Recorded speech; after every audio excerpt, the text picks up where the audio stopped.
Hello, students. My name is Amit. This is the eighth lecture of business management, and today we are going to start the second chapter, that is planning and decision making. So, what are we going to look at during this is what is planning, its meaning, definition, nature, its importance or the advantages of planning, forms or types of planning, steps that are involved in the planning process, then the components of planning or types of plans, limitations of planning. Then, as we are going to look at the planning, we are also going to look at the forecasting, its meaning, process, importance, limitations, techniques of forecasting, planning versus forecasting, what does it mean. Then decision making, again same, the meaning, definitions, nature, aids to decision making, types of different types of decisions, what are the factors that affect the decision making, and steps in rational decision making or the process of rational decision making. So the learning objectives of this chapter would be to understand the meaning and nature of planning, to know the steps involved in it, study the importance of it, same for forecasting and same for decision making. So let's start. Meaning and definitions of planning. Planning is the primary function of management. It sets all other functions into action. It is the beginning of the process of management. So without plan, you cannot manage. That's what is being mentioned here. So you have to first plan to manage. A manager must plan before coming into the action. Planning is concerned in deciding in advance what to do, how to do, when to do, why to do, and where to do, and who to do. So if you are doing anything, any damn thing, I mean, in your personal life, in your professional life, in your college life, in your exams, during while writing the papers, just just try to find the answer to these questions in sequential manner. What to do, then you get to know what exactly you need to do, then how it should be done, then you come up with some probable solutions, when to do it. So there is a timing for that. You have to decide on the timelines, why to do. If you need to find answer, if you do, if there is no reason to do something, why you want to do it, right? So the answer to why to do is a very important answer. Where to do it. So if it's a plan, if you just say that I want to have a cup of tea, but where? You don't know where. You want to go to some fort to have cup of tea, you want to go to Swargate, you want to go to home, you want to go and meet some friend at his or her place and have cup of tea or coffee. You don't know. Then who to do? All these questions are very important. Once you find the answer to this, you will be able to implement any damn decision. You can manage any damn situation in your life or in your corporate life as well. Planning is the conscious process of selecting and developing the best course of action to accomplish an objective. Now, when they say best course of action, that means that when you try to solve any problem, you should have multiple probable solutions to it, and you should be able to find the best possible way of resolving that issue. So the best solution should be you should be able to select in achieving the objective. It is the process of deciding in advance what is to be done. So plan is nothing but what do you want to do in future is decided now. It also involves the selection of objectives, policies, procedures and programs from among alternatives. So while you plan, you know what to do, then you try to understand how you can do it. So uh, how you can the answer to how you can do is the probable tools or techniques that you are going to use to implement something, some decisions. Then you have to also depend on the policies, procedures mentioned in the organization to arrive at the best possible solution. It also includes selecting purpose and objectives of the actions to achieve them.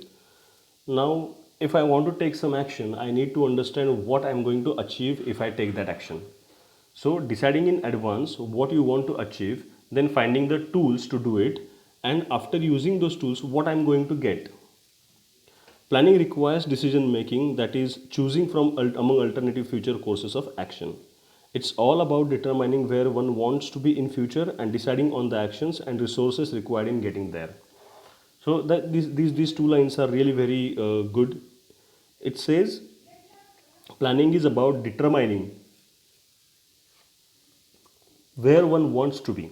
So if the organization is having a turnover of 500 crore in this year, they decide on where I want to be in the next year. So they decide on, let's say, I would be achieving 800 crores of turnover in next year. So they know what needs to be, what they want in future, in the recent future of 1 year, and then they decide on the actions. So to get 800 crore turnover in the next year, what are the actions that I need to take? Do I need to work more on the marketing of the products? Do I need to have some skilled sales staff who will be able to attract more customers to us? Then what about the quality? So all these things are taken into consideration while planning. And now if the sales staff needs to be skilled, then what is it that is required to make them skilled? So trainings and all to them. And then the management of the resources there, which will take them there. Now, as we have understood the meaning of planning, let's look at some of the definitions given by some management thinkers. Kunz and O'Donnell, as per Kunz and O'Donnell, planning is an intellectual process, the conscious determination of courses of action, the basing of decisions on purpose, facts, and considered estimates. So, as I mentioned, it's an intellectual process. A person who doesn't have brains would not be able to plan. They cannot plan.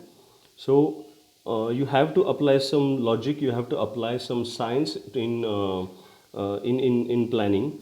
Then it's the conscious determination of course of action. So once you plan what needs to be done next, so there's a course of action that you identify. Then the basing of decisions on purpose, facts, and considered estimates. Then after finding out multiple solutions on the basis of purpose, facts, and considered estimates, you need to arrive at one best possible solution, and then it should get implemented. George R. Terry, according to Terry, the selecting and relating of facts and the making and using of assumptions regarding the future in the visualization and formulation of proposed activities believed necessary to achieve the desired results. This talks about a few more points, that is selection and relating of facts. So it's not that just you need to collect any data, it's about the facts you need to collect. You need to have some survey done to plan something, to implement some decision and something. Then you have to be visualize and formulate the proposed activities. So you have to think of the actions in advance to achieve the desired results. According to James Lundy, planning is a determination of what is to be done, how and where it is to be done, who is it, who is to do it, and how results are to be evaluated. So, as I mentioned you the answer, as I mentioned you at the starting of this lecture, you have to give answer to these six questions, that how to do, what to do, how to do, when to do, why to do, where to do, and who to do. Once you get the answer to these six questions, your outcome would be a success one. Then the Canadian Institute of Planners defined planning as planners work for the public good. Planning includes a concern for health, aesthetics, equity, and efficiency. As well, planning respects the land as a community resource. It contributes to the conservation of natural and cultural heritage and promotes healthy communities and improvements to the quality of life. So they have given the social angle to the planning definition. Hudson defined it as a foresight in formulating and implementing programs and policies. Again, a foresight, so you are planning for future. Friedman, planning is that professional practice that specifically seeks to connect forms of knowledge with forms of action in the public domain. So forms of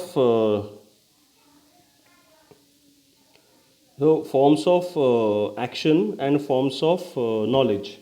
That means intellect, which is required to plan, and the course of action which is coming from the knowledge of what needs to be done. Alexander has defined planning as a deliberate social or organizational activity of developing an optimal strategy for future action to achieve a desired set of goals, for solving novel problems in complex context, and attended by the attended by the power and intention to commit resources and to act as necessary to implement the chosen strategy. So planning, you can't just plan, right? You have to have the strategy in your mind. What are the desired goals the company wants to achieve? After looking at those goals, you have to arrive at some probable best possible solutions. Once you arrive at those best possible solutions, then you are supposed to implement them and take the action accordingly. So far, we have looked into the meaning and definitions of planning. Now we will start with the nature of planning. The first point of the nature is planning contributes to objectives. As I mentioned earlier, you have to first think of strategy that is there. You have to first think of the desired goals the company wants to achieve, and in accordance with those goals, you have to come up with some planning to achieve those objectives. Planning is the basic function of management. It's the basic or the foremost, first and important function of management. Without planning, your management will fail. The management process is a circular process beginning with planning and returning back to planning for improvements and adjustments. This entire process of management is dynamic. It runs in a circular format. So first planning, then the next steps, and once the management circle gets completed, again you plan, again you coordinate, again you direct, again you motivate, again you achieve. So this is a vicious circle of management. Planning is directed towards efficiency. Efficiency of a plan is measured by the amount it contributes to the objectives as an offset by the cost and other unsought consequences required to formulate and operate it.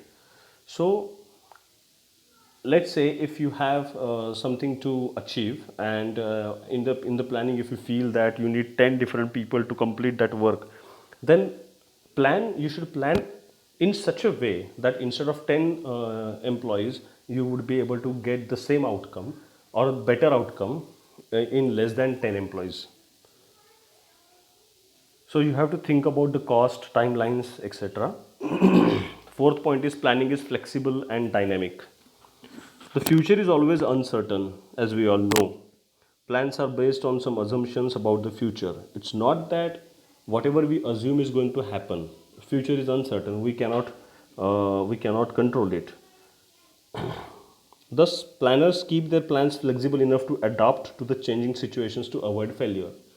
So, if you say that I want to achieve 800 crore turnover in the next year, and let's say because of this COVID, we are not able to do that. So, are we going to stop? No. You should always have a plan B to operate. So planners should think of such situations as well.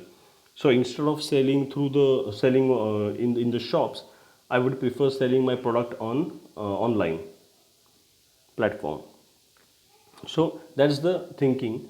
You should be always ready for any uncertain events, as future in itself is uncertain. Planning must be precise. It's a precise activity. It never involves mere guesswork. Guesswork and assumption are totally different things. Guesswork is just thinking, guessing game. Either my guess would be right or my guess would be wrong. But assumptions, those are based on some facts and figures. Those are based on some historical data. Those are based on some statistical techniques that are used. So instead of getting involved in guesses, the planning has to be done on the basis of assumptions. Planning is looking ahead. As we do it for future, it is always looking ahead. Planning is an integrated process. It involves selection of objectives and formulation of policies, programs, procedures, and strategies for the accomplishment of objectives. So it's the integration of all these things. It's either it's the objectives on the basis, the formulation of policies, programs. There are procedures which need to be followed, and the strategies need to be developed. All these things are interconnected and integrated. Planning is continuous and a never-ending responsibility of a manager. As I explained you, it's a vicious circle. At the end of the outcome, you again start planning for the next thing. Then the consistency in planning. Planning is made by different managers of an enterprise on different occasions. Hence, a consistency or unity in all such managerial decisions or actions is in planning should be maintained with the help of the common guidelines provided by the objectives. So there would be different managers, they would be having different ideas to get the things done, but when you coordinate with different stakeholders for achieving the desired set objectives, you have to keep your mindset away.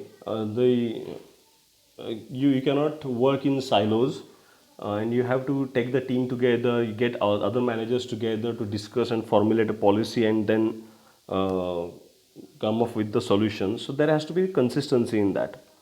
Planning is a specialized mental activity. As we have seen in the definition of Kunz and O'Donnell, they have specifically mentioned that planning is an intellectual process. Planning is a professional activity. Planning is done in many arenas. Planning sounds very simple, but if it goes wrong, it can create chaos. In today's business scene, planning has been considered very seriously. This has given birth to planning as a separate profession. Several academic programs are being certified by professional bodies. For example, in the USA, urban planners are professionally certified by the American Institute of Certified Planners. So, planning in itself is a different career option nowadays. Then we will look at the importance or advantages of planning. Future uncertainty makes planning a necessity. So, as the future is uncertain, if we do not want to incur any losses in future, if we do not wish to fail, then we have to plan in advance. So, planning is a necessity to tackle with the uncertain events that are going to happen in the future. Planning provides economy in operations. It achieves efficiency and economy. As I mentioned, we have to think about the cost, resource utilization, optimum utilization of resources. It is definitely definitely provides economy in operations. Management by objectives. Efficient and effective management is the other name of management by objectives. Objectives represent the end point towards planning. All plans are directed towards achieving the said objectives. So, as I mentioned, if you do not know what you want to achieve, you won't be able to plan, you won't be able to decide any solution. So, you have to think of that. Planning provides the basis for control in organization. Management function of control seeks to check the actual work performances against some predetermined standard or projected course of action established through the planning process. So control is nothing but, let's say, as you might have seen costing, or you might be appearing with the costing paper where you see that or let's say, I'll not give the example of costing. Let's say that a person is working for 8 hours. That's is supposed to work for 8 hours. That is standard. And every day, if that person is working for 7 hours or 7.5 hours, then the difference between the standard set, that is 8 hours, and 7 hours is 1 hour. And planning is supposed to control these things so that the employee cannot sit idle. Planning has unique contributions towards the efficacy of other managerial functions.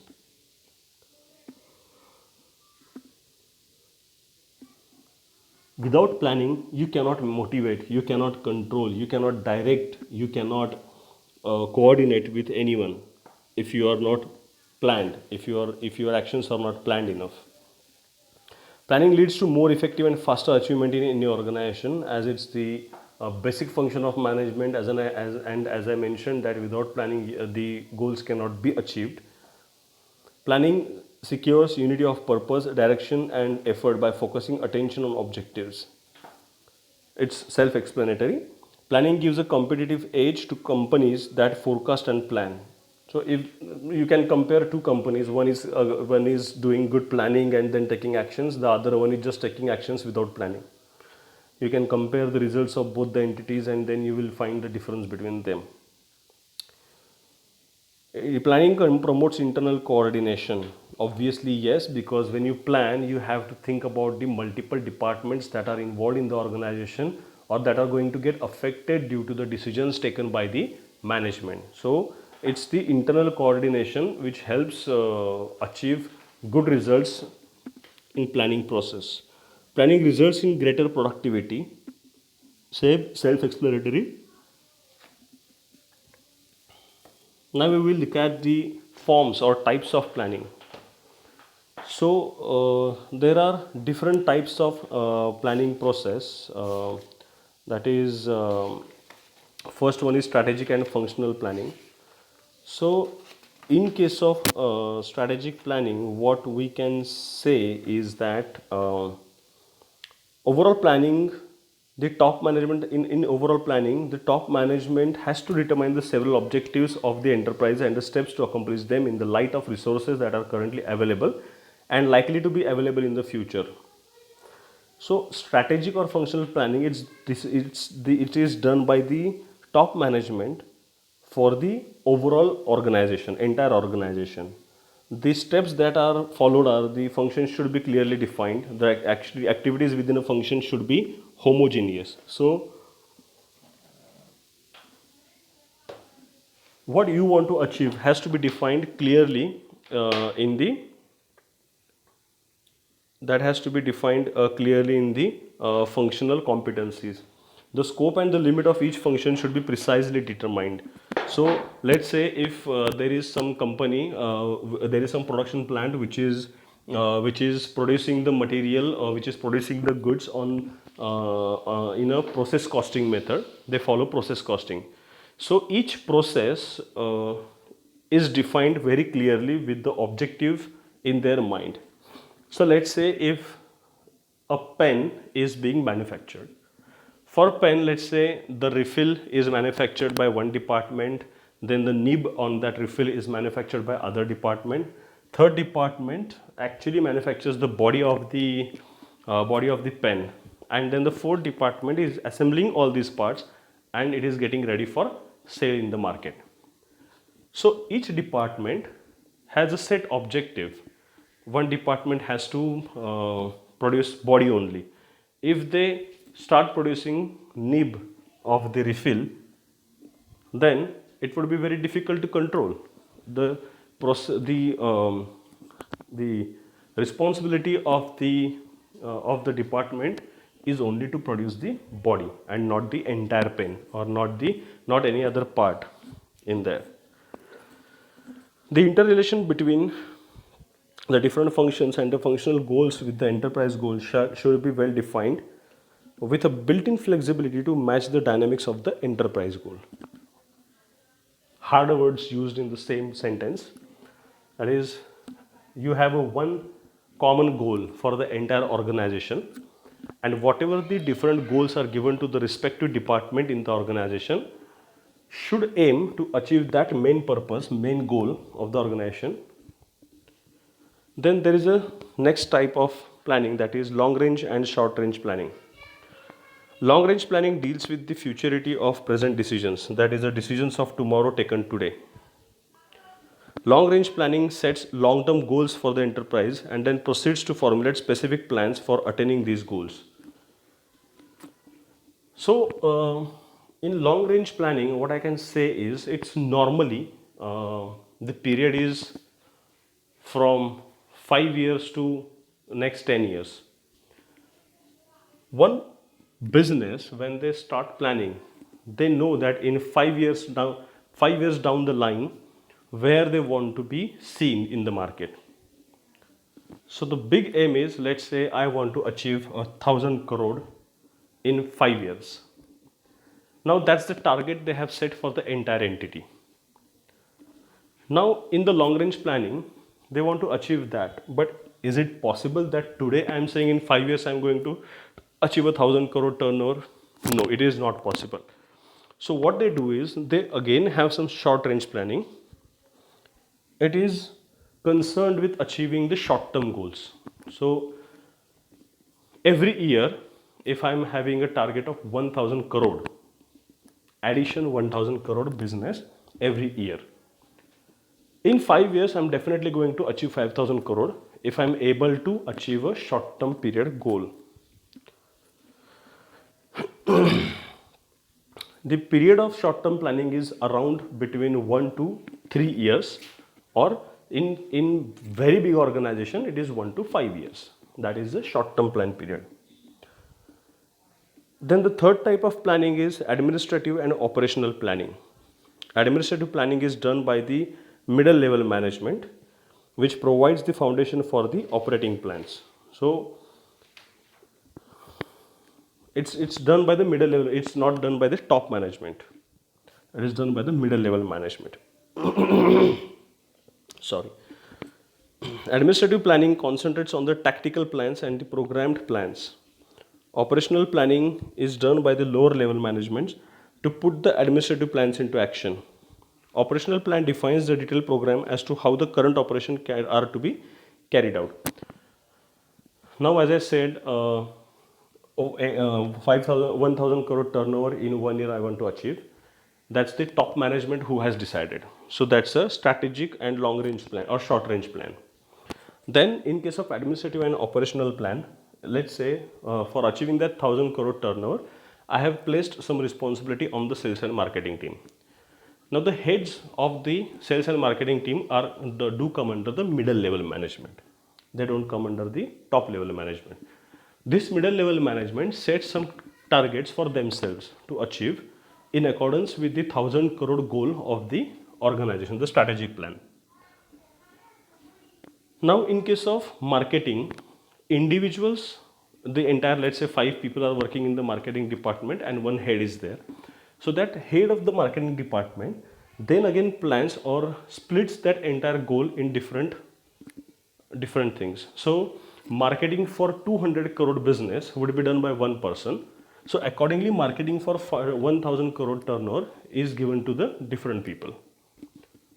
So that's where the administrative and operational planning comes into place. Then ad hoc and standing planning. Ad hoc planning committees may be constituted for certain specific matters. Ad hoc planning is for a short period of time. Standing plans are designed to be used over and over again. They include organizational structure, standing procedures and standard methods, etc. So let's say during the Diwali vacations, entire company will be closed for 3 to 4 days time. Now we know in advance that Diwali is going to be there in November, and we will be on leave, or we won't be there in office for 4 days. Now the management has to think of some short term plan to ensure that whatever losses would be there during that leave period can be recovered very easily. Let's say I'll give you this best example, that is COVID-19. In COVID-19, initially we never knew that we are going to work from home, we are going to study from home for such a very long period of time. Many of the people are working from home for last more than 6 months. There are huge losses, but still the company is trying to cope up with the challenges that are there. So such type of planning comes under the ad hoc planning. Then the fifth type of planning is formal planning and informal planning. Formal planning systematically carried on by the management. Formal planning specifies in black and white the goals and the steps to achieve them. So it's a blueprint, I would say, of the company to achieve the desired results. Whereas informal planning is mere thinking by some individuals, which may become the bars or formal planning. So when the marketing department gave target of 200 crore to one of their employees, then that respective employee will plan to achieve the 200 crore target on his own. Now it's up to his judgment, it's up to his skill, how he plans, how he executes, and how he achieves that 200 crore turnover. Then we have physical planning, that is the last type of planning. Physical planning is concerned with the physical location and arrangement of buildings and equipments. The examples of physical planning are regional planning or city planning. So it's the planning of entire city, it's the planning of entire manufacturing activity. So if the production plant is in the middle of the production plant, then there is a centralized depot there. How the loaded trucks are going to come into the uh, production factory, where they are going to unload the material, from where the final products are to be picked up by the transporters, and which gate they will be using. So this entire planning comes under physical planning. So far we have seen in the planning and decision making process, we have seen the meaning and definitions of planning, nature of planning, importance or advantages of planning, and types of planning. In the next chapter, in the next lecture, we are going to look at the steps involved in the planning process. Thank you.